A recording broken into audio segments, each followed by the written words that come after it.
For the first 30 seconds, imagine discovering that Chucky was never just a killer doll powered by a curse, but the final mask of something far more disturbing. A story where obsession outlives death, where identity fractures and reforms, and where evil does not simply possess an object but perfects itself through it. Because by the end of this video you will understand how Chucky's origin goes deeper than voodoo, darker than murder, and more twisted than anything the movies ever fully explained, revealing a truth that turns a toy into a philosophical nightmare about immortality, control, and the hunger to be remembered at any cost. The true origin of Chucky begins not with magic, but with fixation, because long before a soul was trapped inside plastic, there was a man whose fear was not death but erasure. A man who believed that power meant permanence and that being forgotten was the only real end. And this obsession quietly shaped every decision that followed, turning survival into an ideology and violence into a method rather than a moment. What makes Chucky's origin unsettling is that the transformation into a doll was never an accident or a last resort, but an evolution, because the idea of becoming something harmless looking, something invited into homes, something trusted by children, represented a strategic upgrade rather than a punishment,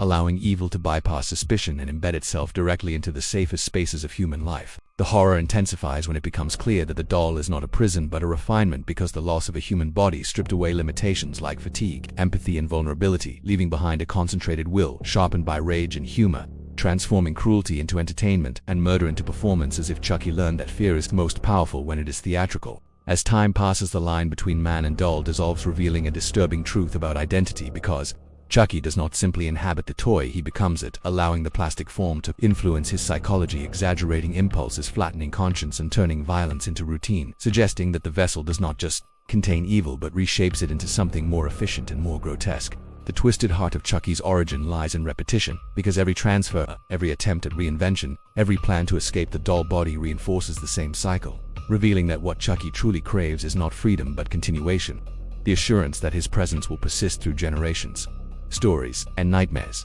turning the doll into a symbol of undying relevance rather than a means to an end. This is where the story becomes darker than expected, because Chucky's humor is not a coping mechanism but a control mechanism, using laughter to destabilize victims, to blur the line between fear and absurdity, and to assert dominance by proving that suffering can be trivialized, weaponizing comedy as a psychological blade that cuts deeper than silence ever could. The origin grows even more disturbing when examined through the lens of legacy, because Chucky does not simply kill to eliminate threats, but to imprint himself on others, ensuring that survivors carry his memory forward, spreading fear like a contagion, and turning trauma into proof of existence, a twisted form of immortality where being remembered is more important than being alive. Unlike traditional monsters, Chucky does not represent chaos, but intention, a being who adapts to cultural shifts, technological changes, and new audiences,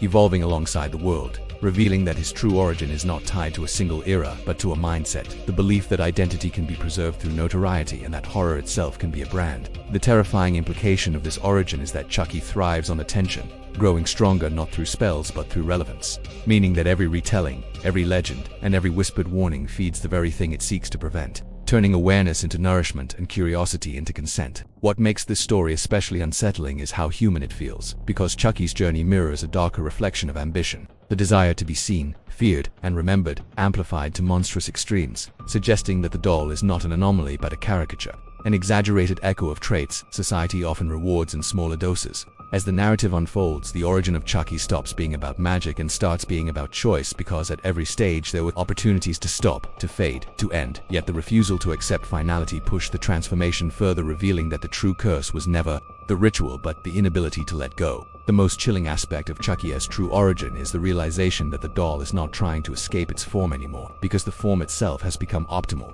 granting access, surprise, and symbolic power, turning innocence into camouflage and play into predation, making the horror feel personal, invasive, and unavoidable. In this twisted light, Chucky becomes more than a slasher icon, evolving into a commentary on how evil adapts, how it learns, and how it survives by embedding itself into culture, humor, and nostalgia, ensuring that fear feels familiar before it feels fatal. The story was always darker than it appeared, because the real terror is not the kills, but the persistence. The idea that some forms of evil do not seek domination or destruction, but permanence, choosing to live forever as a joke, a rumor, or a childhood memory gone wrong. By the end of this origin, the scariest thought is not that Chucky exists, but that he works, that the strategy succeeds, that the doll becomes timeless while victims become footnotes, and that immortality achieved through fear may be one of the most effective forms of survival imaginable. This is why Chucky's true origin is more twisted than you think, because it reveals a horror that does not rely on darkness or secrecy, but on visibility, repetition, and the willingness of the world to keep watching, laughing, and remembering. Long after it should have looked away, this story disturbed you, unsettled you, or made you see Chucky in a completely new way. Make sure to subscribe to the channel for more deep dives into horror's darkest origins. Leave a comment sharing what part of Chucky's backstory shocked you the most. And share this video with anyone who still thinks Chucky is just a killer doll. Because once you understand the truth, the toy will never look the same again.